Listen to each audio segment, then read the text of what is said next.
Hi കൂട്ടുകാരെ, ഇന്ന് നമ്മൾ ഉണ്ടാക്കാൻ പോകുന്നത് പനീറിന്റെ ഒരു കറിയാണ്.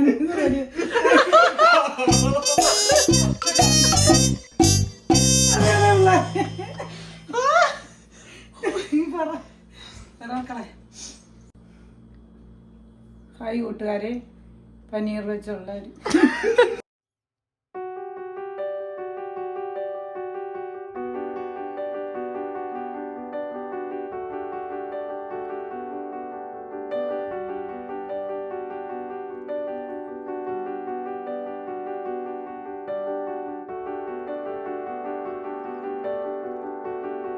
ഹായ് കൂട്ടുകാരെ, നമ്മളിന്ന് ഉണ്ടാക്കാൻ പോകുന്നത് പനീർ വെച്ചൊരു നോർത്ത് ഇന്ത്യൻ കറി.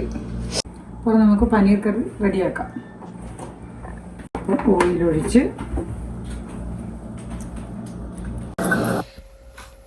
എണ്ണയൊന്ന് ചൂടാകുമ്പോൾ നമുക്ക് സ്വല്പം ചെറിയ ജീരകം, 2 ഏലക്ക, ഗ്രാമ്പു, പട്ട ഇടാം. സ്വല്പം പച്ചമല്ലിയും കൂടെ ഇടാം.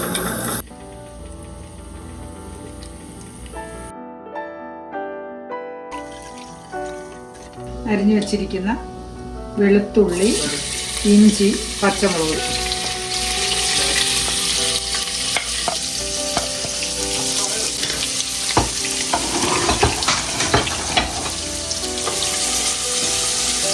ചെറുതായിട്ടൊന്ന് വാടിക്കഴിയുക.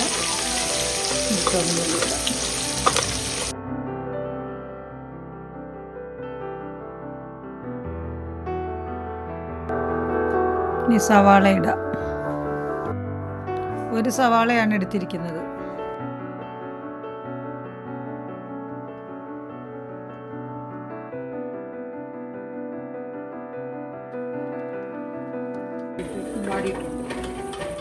നമുക്ക് തക്കാളി, ക്യാരറ്റ്,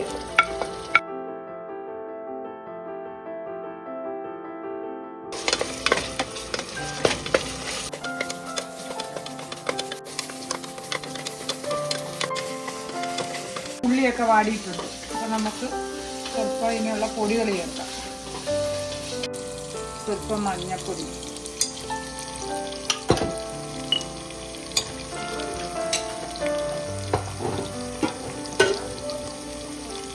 ഇനി മല്ലിപ്പൊടി, മുളക് പൊടി, കുറച്ച് ഗരം മസാല,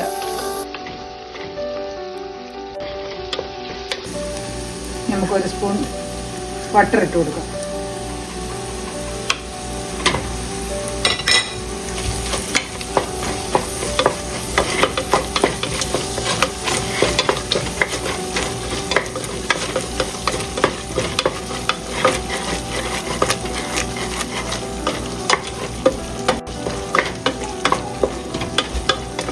ബട്ടർ ഇല്ലെങ്കിൽ നെയ്യാണെങ്കിൽ ഉപയോഗിക്കാം. 1 സ്പൂൺ ഇട്ടാൽ. ഉരുളൻകിഴങ്ങ്,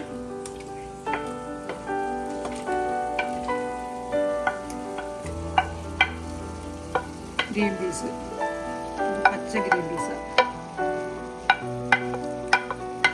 പച്ചച്ചോറ്,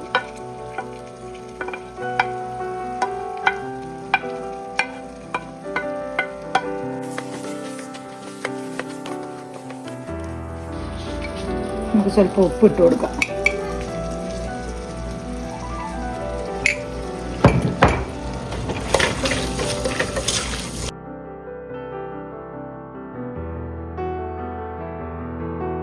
ഇനി നമുക്കൊന്ന് അടച്ചു വെച്ച് ചെറിയ തീക്കകത്ത് വേവിച്ചെടുക്കാം. നോർത്ത് ഇന്ത്യൻ കറികൾക്കൊക്കെ പൊടികൾ കുറച്ച് മതി. നമ്മുടെ കണക്കുള്ള പൊടികൾ, തോനെ പൊടികൾ ചേർക്കണ്ട, കുറച്ച് പൊടികൾ ചേർക്കത്തുള്ളൂ. നോർത്ത് ഇന്ത്യൻ കറിക്ക് കൂടുതൽ ചേർക്കുന്നത് ജീരകം, ചെറിയ ജീരകവും ബട്ടർ അല്ലെങ്കിൽ നെയ്യ് കൂടുതൽ ചേർക്കുന്നത്.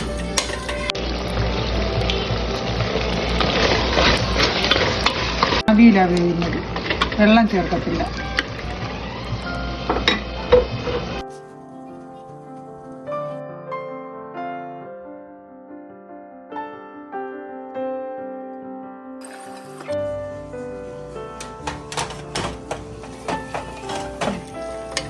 എല്ലാം വെന്തിട്ടുണ്ട്. നമുക്കിനി ഒന്ന് പനീർ ഇടാം.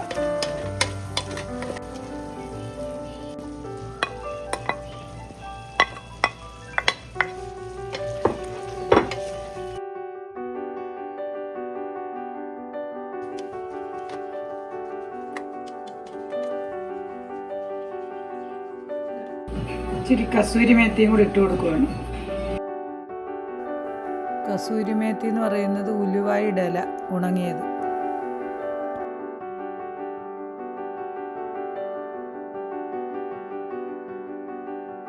നമ്മുടെ പനീർ കറി റെഡി ആയിട്ടുണ്ട്. നമുക്കൊന്ന് ട്രൈ ചെയ്ത് നോക്കാം.